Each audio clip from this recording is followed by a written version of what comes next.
Is there a recalcitrance right now in the American scientific community, even though 24 states have now made medical marijuana legal?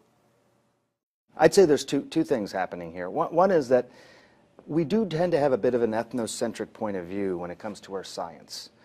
If it's not US-based science, we often don't pay attention to it. When we say there's no good studies out there, what we're really saying is there's no good studies that come out of the brand name institutions in the United States. There are good studies out there. You go look at some of the literature out of Israel, for example, which is where we spent a lot of time.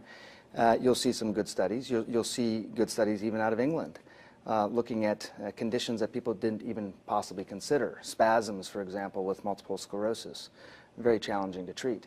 So there's some good data out there.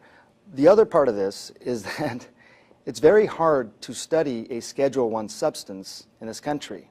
If it is a Schedule I substance, it is essentially preordained as having no medical benefit. So it's already called as a substance that has no medical benefit. How do you get approval, funding, resources, all that to study this? And that's been the problem. I think that is absolutely part of the problem. I think people will look at medical marijuana, look at cannabis, and say this is just a foothold for people who want to legalize this recreationally.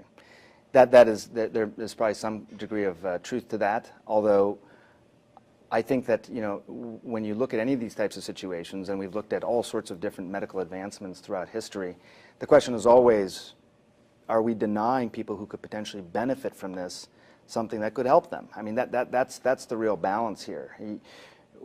You know, am I willing to deny something that could be beneficial to a population of people because I'm worried about the hypothetical risk of this becoming used recreationally or becoming legalized recreationally?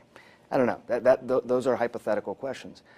What I would say, though, is that I don't think that we should talk about medical marijuana and recreational marijuana sort of in the same basket. These are two different things. You would never talk about phenobarbital. Oh, I'm worried it could be abused recreationally. It's phenobarbital. I mean, we don't ask that of just about any other substance, and yet we do it with cannabis. So in all the reporting we've done, I've treated this as a potential medicine. This is a potential medicine that could potentially benefit people and should be studied like any other medicine.